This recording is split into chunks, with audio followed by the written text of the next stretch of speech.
the design direction, especially from an experience design perspective, like the visuals, the feeling that the customer is going to have, that kind of stuff.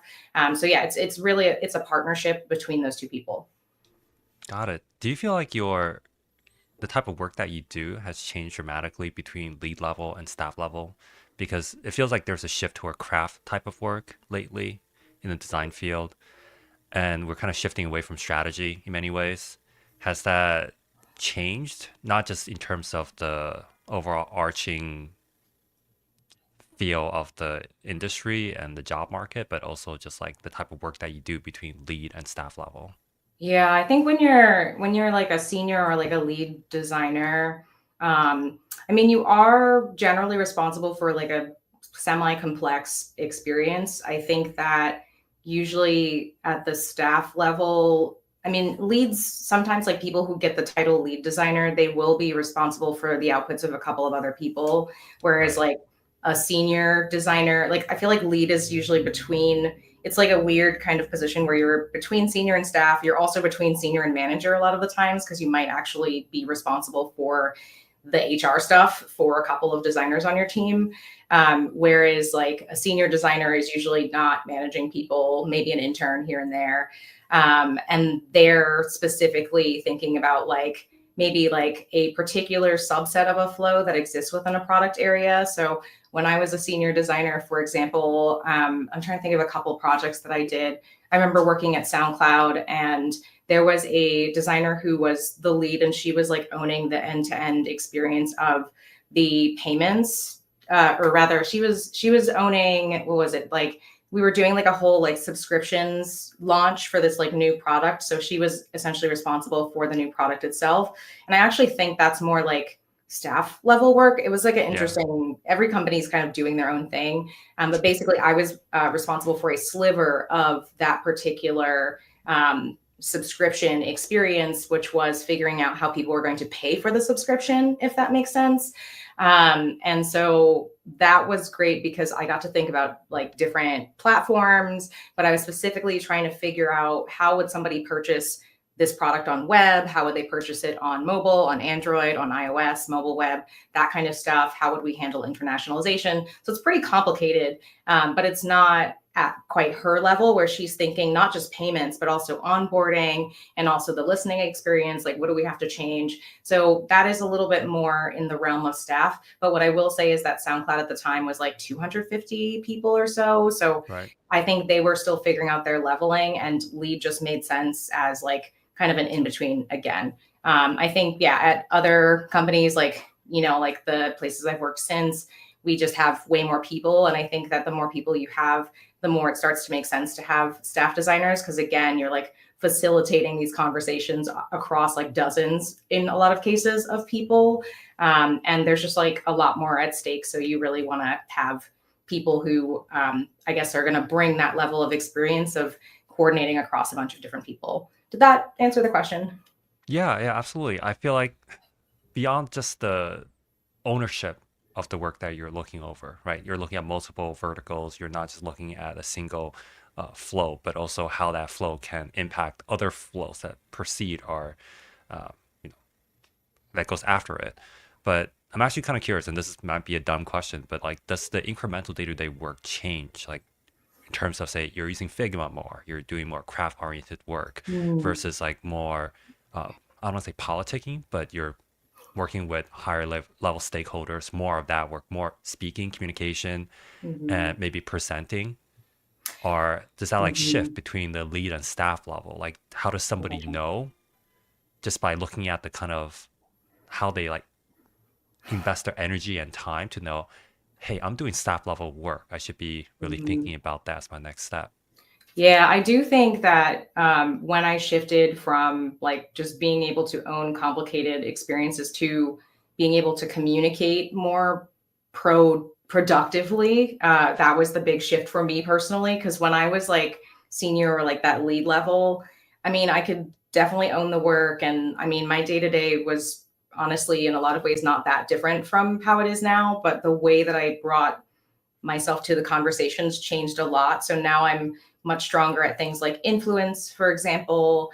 I understand I actually don't hate politicking anymore, and that was something I used to honestly just really despise, if I'm frank. Yeah. But a lot of the work as a staff designer is going to be in the realm of politicking. And so what I mean by that essentially is you're going to have to build strong relationships with people, not just people on the ground, like closer to the work, but you're also going to have to be in the room with senior management. So yeah, I'm regularly talking to directors, and turns out they're also just people, but you do have to learn about their opinions and figure out what they care about, and then figure out how your work connects to what they care about, what impacts them, and then think about ways that you can bring them to your side, basically. Yeah. So yeah, I think a lot of the work is actually quite similar, but I did have to work a lot on my presentation skills because you're going to be doing more work at a larger scale, which means that there's more risk involved. And so you have to work more and think about, um, you have to think more about how to build confidence in what you're trying to roll out, because the risk is just a lot higher than when you were just working on a sliver of a piece of Yeah. a project. So when you say understanding directors and working with them and not necessarily politicking, but like understanding their needs and appealing to them, what was the biggest shift in mindset you had to work on when you made that jump from presenting to folks under this director level and then at the director level? Like, was there some kind of a perspective that you need to add to your pitches and your communication that enabled you to communicate more effectively with directors? Yeah, I think honestly, a lot of it was I there's this one book that I always tell people to read, which is The 15 Commitments of Conscious Leadership. It's really good. There's some parts that are a bit like, interesting, woo-woo, but like overall, it's a really great read. And one of the things that I appreciated most about it is just the shift that they helped me go through, which was feeling less like things were happening to me and more like I'm facilitating outcomes. And I think that's the big shift that I've noticed or recognized within people and myself, is that when I was a senior designer and earlier in my career, I just felt kind of like everything was kind of happening to me. And I was just kind of very defensive. And so I would come into conversations just like fighting, like feeling like I was at battle all the time. And when I recognized that actually all of these people have, their own things that they care about, and I just need to know what those are, and I need to be open and just learn and listen and be curious. That actually helped a lot. And so now what I'm looking for is the overlaps between what those people care about, what I care about. How do I understand them as much as possible and build empathy for them, just like I would for my customers, and then make sure that we're, of course, still talking about the outcomes we're trying to create for our customers, but also because I understand them more and I connect with them as people, I think that we can have much more productive conversations. Yeah, they're just people. They Sometimes are. you feel like they're on like some kind of pedestal. Yes, yeah. When I Yeah. was newer to design, I mean, I thought I knew nothing, and they were obviously there because they knew everything. And a lot of these folks are very smart, but it turns out they're also scared and sometimes overwhelmed, and they feel exactly the same things that we're feeling. And sometimes they are also just like, whoa, I can't believe somebody let me make these kinds of decisions. That's wild. So yeah, the more that I focus on just building their confidence and my confidence and sharing what I know, and sometimes also just sharing what I'm hearing on the ground because they're just so far away from it, I found that we can just have much more strong working relationships. Can I ask, sorry, this might be a little bit personal, but like what helped you get over that hump of realizing those folks are very relatable in some ways and they're just like people and you're at the same level as they are? Was it like some kind of moment, or was it just kind of over time with the series of events, or was it like some kind of a skill set you suddenly learned and got better at and you're like, this is it? Yeah, I think for me, it was firstly, I had to fight the fear of wasting their time. So reaching out to just get, 30 minutes of time to just chat and understand more about them. So a couple people I reached out to and was just like, hey, like I would really love to learn more about the work you do. And a lot of times when you, again, frame it in a way where it's like, hey, I just want to know who you are, they're very open to those kinds of conversations. And yeah, just hearing, the things that they were concerned about, for example, made me feel like, oh, like sometimes I might actually be able to be of help, because I'm actually at that level where I'm talking to all these people, and maybe something that I say could actually be useful for your thought process. So part of it was just building a direct connection with these kinds of people through quarterly kinds of one-to-ones, for example. And then I think also the longer that you're in design, the more people that you met at some point will show up at a certain level, and you might end up working together with them. So a person that I worked with at SoundCloud actually then hired me to work with her at Asana. And at that point, she was a director. But when we were working together at Asana, I think she was like a lead designer or something Hmm. like that. And so I think also just because I'd seen that transition, I recognized, oh my gosh, all of the people who are currently directors were at some point where I was. And if I'm here right now and they're there now, then like they at some point had to make mistakes. Like they're just human beings. So I think that also helped me a lot, just time. I appreciate that. Like that's a really important perspective to get. And I think we often lose that because we just kind of see people as like fully formed as Yeah. they are currently. And that's not really accurate. Peter has a great question that I kind of failed to ask earlier, which is to kind of help us calibrate because the level staff is so different across different companies, same with lead. And I think most people are somewhat familiar with Dropbox and how they operate because they have such a large design organization. Can you kind of tell us a bit about what you're responsible for at Dropbox currently, what kind of product service experience you oversee, and so we can get a sense of scale?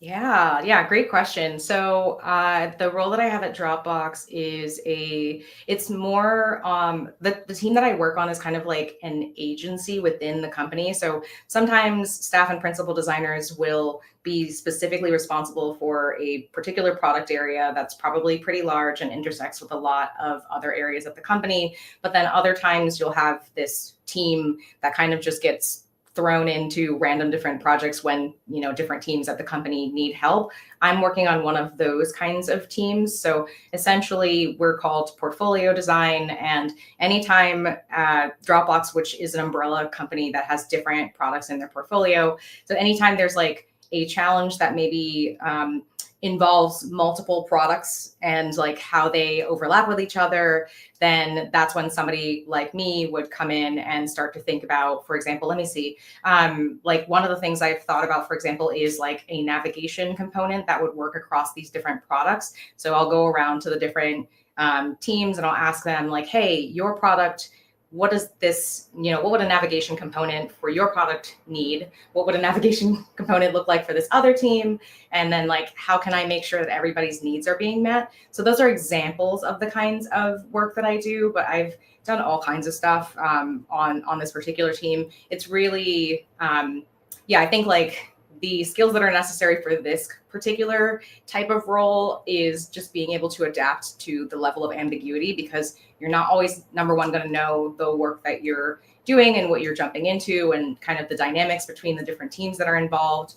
But I think also, yeah, like a lot of openness to just whatever you're about to experience, and facilitation. There's a lot of facilitating, again, like figuring out like what matters to this team over here, what matters to this team over here, how can we find a solution that works for everybody. That's something that I've reportedly been told I'm really good at. So I think that's why I work really well in this kind of product, yes, or this kind of team. But yes, I parachute in essentially to tackle challenging organizational problems.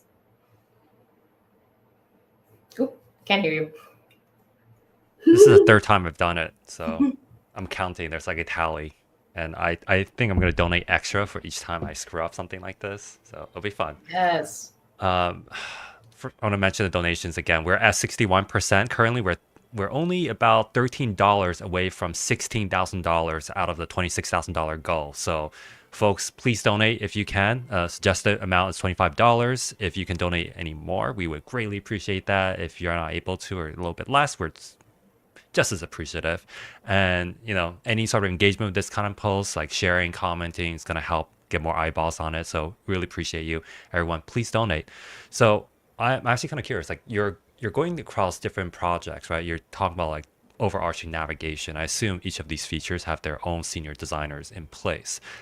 What's the dynamics like there? Because you're coming in, and you're kind of like setting the agenda in some ways. You're like, we need to do things this way for this reason, and I'm sure they all have their own ideas of how they want to operate and what they want to design, and you kind of have to like negotiate or kind of act as a mediator between different teams because I feel like oftentimes we're doing this kind of stuff like one team is kind of getting the short end of the stick, right? Yeah. Because they're just like, oh, we have to sacrifice our needs for this other team for the greater goals of the company or the product.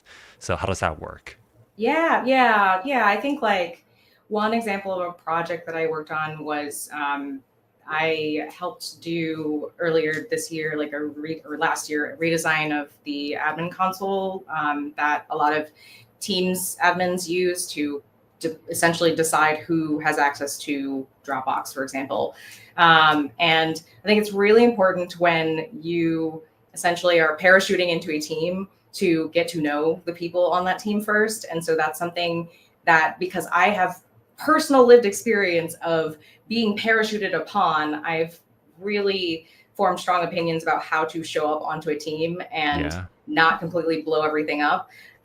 So what I try to do when I show up is to just spend time with each of these individuals. And again, I learn what matters to them because the same stuff that you can do with directors also often works for people who they're not below you, but they're your collaborators. So they're going to be the people who are honestly the subject matter experts. Like they've been in the space that you're just showing up in. And they know a lot more than you usually when it comes to that particular area. So what I try to do is I just try to make that very clear. Like I respect you as a person. I know that I'm touching and moving your cheese, and we're just gonna try to, figure out what you care about, what I care about, and where I can support you in your career growth. But also, I am on the hook for making sure that this experience hits a certain bar of quality, for example, or achieves these particular outcomes. So I want you to understand what I care about so that, we can work together and just agree on how we're going to make this happen. Um, During those conversations, I'm usually also asking, like, how long have you been in design? How did you get here? Those kinds of things so that I can just understand the level of hands-on support that they're going to need. So then the other thing that does is it gives me the ability to essentially customize my working relationship with each of the individuals, because the worst thing is when somebody's actually quite senior, doesn't need that much support, but somebody's like micromanaging them. I've also been in Right. that situation, so I don't want to do that. But if there are people who need the support, so I'm trying to figure out like how do I best achieve the things that I care about, but also make sure that the people on this team don't quit because they're annoyed. Yeah. So, yeah, I think it's all about how you show up on the team. And my goal is to essentially say, hey, I'm one of you. I just want the same thing that you do. But also, like, there are going to be some changes, but let's figure out how to make this change one that actually works well for you. Also, maybe you want that promo, like we can work toward that. And I found that that's been quite effective. And yeah, I have really strong working relationships to this day, friendships, even with some of the people that I parachuted upon. That's awesome. It's so thoughtful of you because I feel like most of the time when it's happened to me, it's people kind of like come in, they bulldoze everything over, and they're like, I'm the hippo in this case, so Yeah. I get to decide how you design things going forward. So very thoughtful of you. We have so many questions for you because people are really interested in what you're saying here. So Nicholas Kastner, we've chatted before, and by the way, thank you so much for your donation. I just saw that come in. He's asking, interesting hearing more about working with directors with big egos with no product vision. I struggled with negotiating when they prioritize their enablement over product quality or team dynamics. I'm Mhm. gonna guess he's talking about product management directors because I've faced that many times in my career as well. And usually it's in like legacy industries, like say fintech or robotics, where somebody spent like a decade or two working in the industry, but they have zero product building experience. So it's tough because they're the experts, but they don't, but not in product management. So like, how do you navigate that? And Nicholas, if I'm getting it wrong, please correct me in the comments. Yeah, I have seen some design leaders also where it's kind of like, ooh, like your sense is like it's I mean, like there's some things that you're good at, but also like there's I don't know, like you might really want to trust the team on this one. And I think a lot of it yeah, that can be a challenging one because sometimes when you come to people like that with the facts, like they The they facts. don't care about the facts. Like they just want to be heard. So that's like a really rough situation, and in that case I will usually talk with the team and figure out like what are our hard lines that we just really don't want to budge on, like what are the situations in which we might want to flag, like go further up the chain to have this kind of conversation. I think like agreeing on your stance as a group can be really important. Sometimes showing the facts, like, bringing customer insights, for example, that can be helpful. So, like, say that somebody is really pushing for a particular experience to be designed a certain way. You can go do some user research if you and the team disagree with that person's opinion, and then come back and say, hey, well, we tried it and unfortunately that didn't work. So we're not going to do that thing. Really love the fact that you had an opinion about this, though. Sometimes that can work. Sometimes you're just going to get overruled, though, and that is something else that can be really frustrating and challenging to navigate.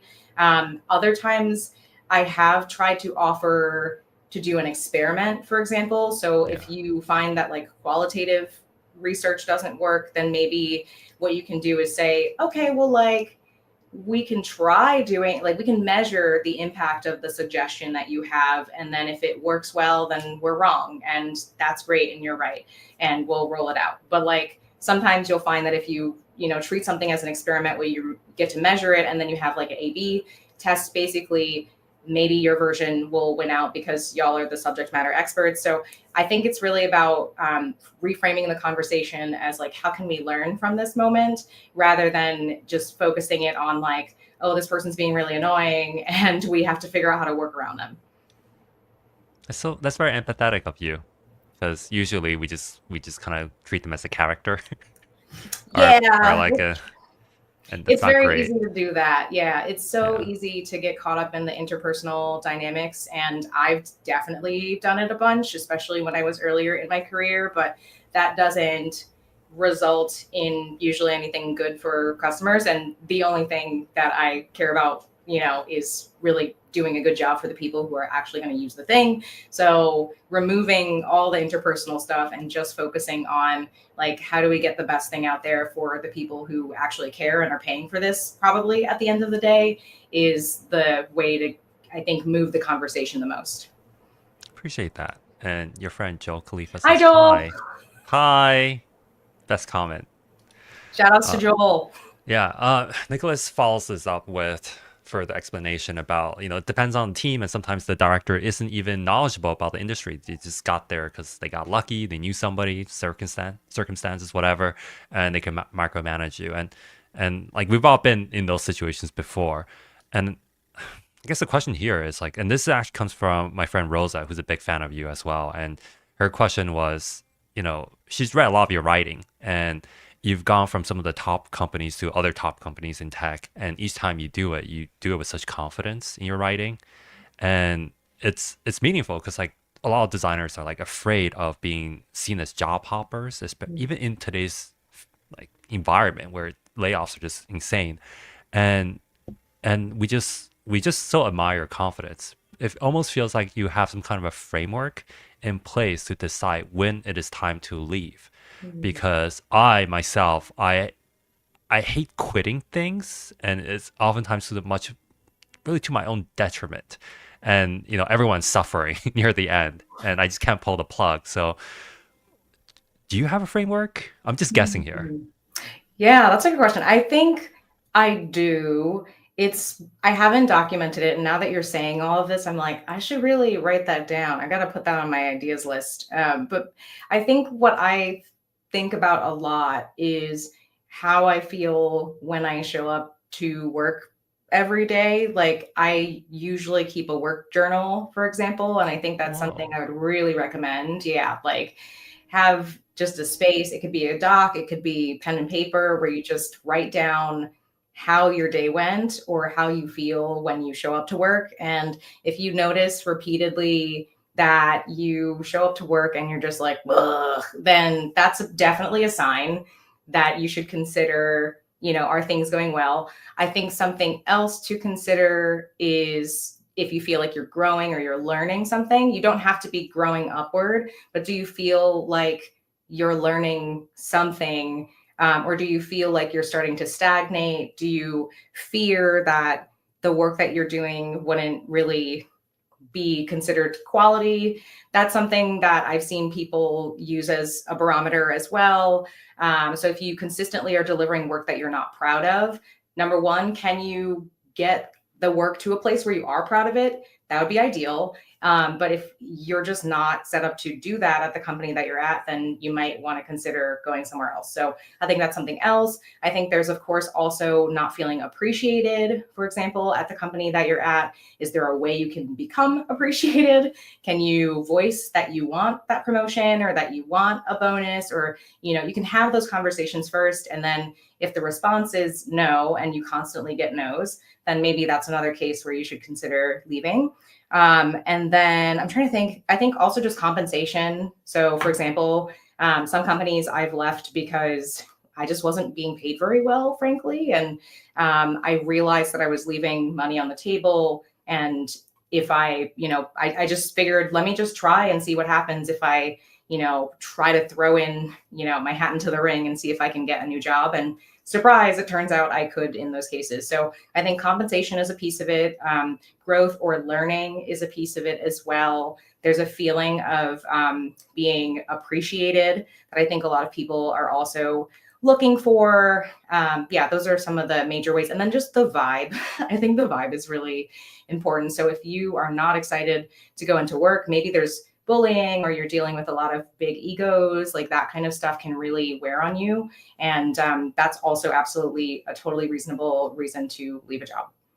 Do you set the threshold for when to leave, when to pull the plug before you get into a job, or like you're just making that decision every day when you're like, are there more bad days than there are good days? Yeah, I think it's the feeling once you're there, like if there are more bad days than good days and it's been like, a month, 2 months, 3 months, like sometimes I will set a deadline where it's like, if I still feel this way in 6 months, then this is really not working out for me. I do try to stay at companies for 1 to 2 years. I think that's generally just an ideal tenure. But frankly, I left a company at 8 months because it was just not vibing. And I was like, I don't, in that case, actually, I was like, if I stay, like, I love the people, but if I stay here, I just don't, I see myself becoming more and more unhappy. And I don't think that that's good for anybody because I was also leading a team. So I was just like, I Right. need to go somewhere where I'm not feeling this way because I don't want to be a toxic leader. That's awesome. I I wish more leaders thought that way. Because Yeah. some leaders don't realize how toxic they are. Like, I'm just gonna marinate and make everybody else marinate in this as well. So you mentioned earlier about being promoted, like whether or not you get these kind of, that's gonna help a lot in terms of your overall happiness, right? And I feel like the promotion from lead to staff level is so poorly defined across the board, and it's so hard to explain to people. Like, when do you become a staff level designer? And like my personal opinion is that sometimes a company, even if they wanted to, just doesn't have a staff opportunity due to their own size and their stage of their growth. How do you know when you should be pushing for that kind of promotion versus when it's just not really feasible given the circumstances and that it's better for you to perhaps leave or wait it out? Like, what's the decision framework around that? Yeah, I think it's easier to get that kind of promotion in a lot of cases if your company has a clear career matrix and there are other designers who are already at that level. Otherwise, it's going to be a lot of energy investment. But even if they have other people who are at that level already and you recognize that you're performing at the level that they are at, which is to me, that's the sign right there. So for example, when I was at Etsy, that's essentially what ended up happening. Like I had led multiple really big projects at the company, and other people were constantly like, you're a staff designer, right? And when I would communicate with those people who were at that level, they saw me as peers generally. And so that was like the sign to me. And I also was looking at the career ladder, and I was asking my manager, like, is there anything that you view as missing? Like, what else should I be working on? I was checking off those boxes. And that was like, I think about a year's worth of a campaign. But ultimately, at some point, it was just clear that I don't really know all of the details, but I think the place and the time really does matter a lot. And in that particular situation, I think that it was just not going to work out. So I was like, let me just go look elsewhere. And shout outs to, again, my friend Sarah, who worked at Asana and was like, we have this job open. And yeah, I ended up getting the staff position at Asana because of that. And a lot of it was, of course, again, kind of going through the work that I did at Etsy and making it very clear that I can perform at that level. And I'd already been doing that kind of work. But yeah, I think it's a lot of the times it's going to be a long-term conversation, because a staff designer is essentially an investment. You have to be the kind of person who, again, is really comfortable with ambiguity, is reliably able to ship these large projects. You're going to probably get paid a lot of money to be doing all this facilitation work across all these different teams. So firstly, there needs to be a need for that. So they're probably not just going to promote you out of, I mean, they might do it out of thanks, but there needs to be the role needs to exist. There needs to be a void that you would be filling. So that's why sometimes it's easier to leave a certain company and go to another place, because I think at Etsy, frankly, they just didn't really have that need at that particular moment for somebody to step into that role, which is why it was really hard to make the case for me to get promoted into it, even though there had been some projects that kind of fit, but it was like there wasn't consistently the need for somebody at that level, if that makes sense. Yeah, that makes perfect sense. I feel like a lot of times designers feel like, oh, if I'm doing this work, or I think I'm doing this work, then I deserve a promotion, even if there's not really a strong business need for it. And that kind of brings me to Peter's question. By the way, Peter just donated $200 to this Ooh, fund. So thank you so much. That brings us to, I think, 63%, wow. $16,312. Thank you so much, Peter. And folks, if you can donate some more, really appreciate it. We can bring it to $16,500. That'd be amazing. That'd be a record for an episode. Thank you so much. Peter asks, staff level work doesn't happen in 2 week cycles. How do you plan and structure your work? And how does that align with the cadences of other teams? How do you make space for doing design right in the face of desire for velocity? That's a great Ooh. question right now, because we just care so much about velocity right now. Yeah. Yeah, I think like usually I'll think about work in quarters, because I work at a company that's at the scale of quarters, but also I think generally even at Asana, I was also thinking in approximately like 3 months or so timelines. So a lot of it depends. So I think now, because I work on a team that's more like an agency, I'm thinking about what's the highest impact project that I could be spending my time on at this particular moment. And that's essentially, I'll like look at the things that I could be working on and figure out what that thing is. And then I will go actually start to scope that work out. What that scoping generally looks like is very agency like. So creating a brief of some kind, figuring out who all the people that I need to be talking to are, all the like what are the outcomes that we're trying to achieve, like how do we measure those outcomes. So a lot of it ends up being at the beginning of a project, it'll be very like project managery, like or like PME. And once we've agreed that that's the deliverable, we'll talk about deliverables and like the scope of work that I'm trying to do essentially. So once we get to a good place with that, then I will actually start doing that work. So I think when you're on a team that's more like an agency, you're going to do a lot more upfront milestone planning. For example, you're going to be a little bit semi-prescriptive with some of the outputs and talk a lot about like the outcomes you're hoping to achieve. And yeah, I'm generally thinking about how I'm going to be operating for 3 months at a time. When I was working at Asana, it was more like it was a little bit more like a traditional agile team essentially. So we would have like a backlog of different projects that we could be doing, and I would sit with the PM for that particular area, and essentially we would do like a stack rank by what we knew would be most impactful, and how much would be. I think we would do like essentially a comparison of what's design and PM easy versus design and PM challenging, what's engineering easy, what's engineering challenging, and we would look for some things that were design and PM easy but really Yeah. challenging for engineers, so that essentially we could get ahead of them and they could Whoa. have lots of stuff to do to keep them busy. What? And then we would work on the really meaty, high impact, but just really complicated project. And that would essentially be how we would also design our 3 months. So it'd be like quick win, really big project, quick win, quick win. And that's actually how we made space for doing design right, by just making sure that we weren't getting pressure from engineering because we were kind of appropriately slotting in our work. That's slightly adversarial. Unnecessarily so. Yeah. I mean, it's like, that is one way of thinking about it. I think about it like managing energy essentially. So, you want to make sure that you don't want to hold up the engineering team, right? That's like a phrase that I've heard a bunch, like design, we're blocked by design, blah, blah, blah, blah. So I Feed the try, beast. yeah, I try to feed the beast and, keep them interested in the work that they are, doing. They want to provide value. They want to see things out there too. So they're usually happy to be kept busy for like, 2 months or whatever. And then, yeah, I have my 2 month space to actually go deep and do all the research, and the PM feels good because we can remove all the risk. And yeah, it actually, that system works quite well for us. That's so interesting to hear. I have so many more questions. We only have 5 minutes left. I hate this. I wish we booked like 2 hours or something. But then you got I better have things to meetings. do. Yeah. Last question. Nicholas asked, I'd be interested in hearing more about green flags when you're vetting potential jobs. What indicates good vibes? Ooh, that's such a good question.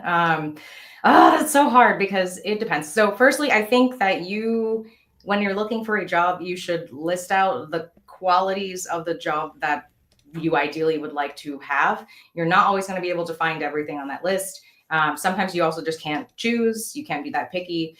But I think the best situations I've had were where I sat down and firstly thought about how I like who I'd like to be working with, how I'd like to work with people, and that's kind of essentially the green flags list that I would keep. So when I was looking for a role and landed on Dropbox, I was looking for a manager who I essentially could trust, frankly, but Mhm. specifically a manager who was willing to create autonomy for their reports. And that was something that was really important. I think that's like a particular quality that you can ask a question like, what's your manager ethos?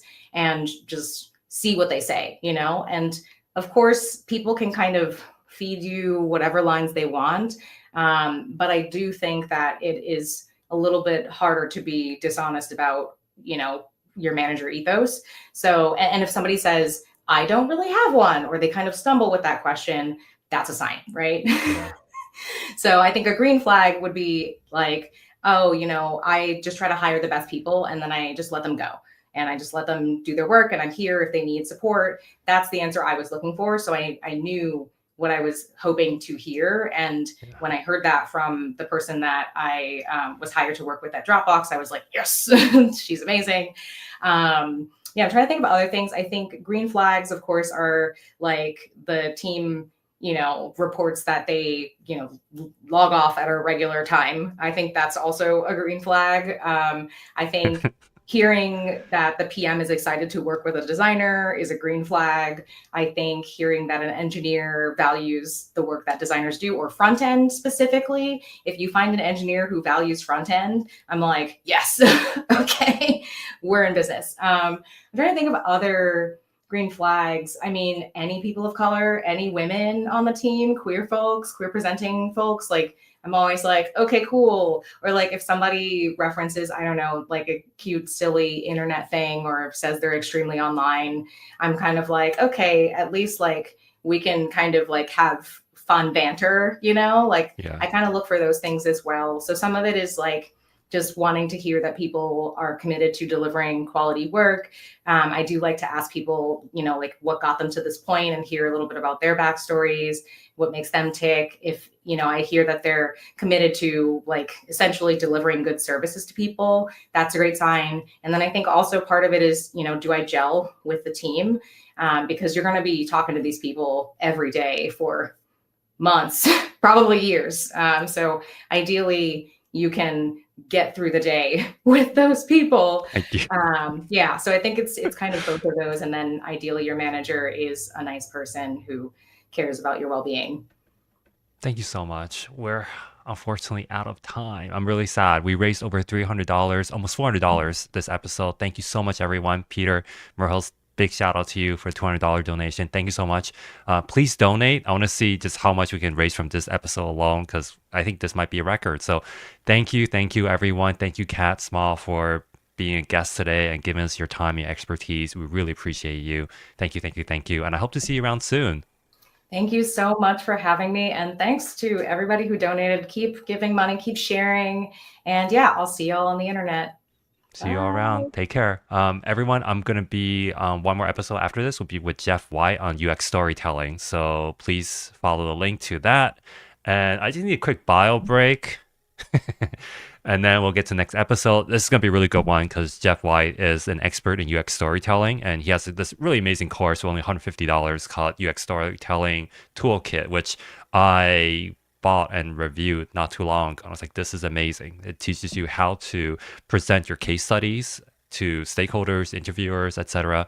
And it's helped a lot of people land their jobs. So please check it out. This next episode is free as well. Just please donate if you have the money to spare. Thank you so much. I'll see you in like 2 minutes. See you soon.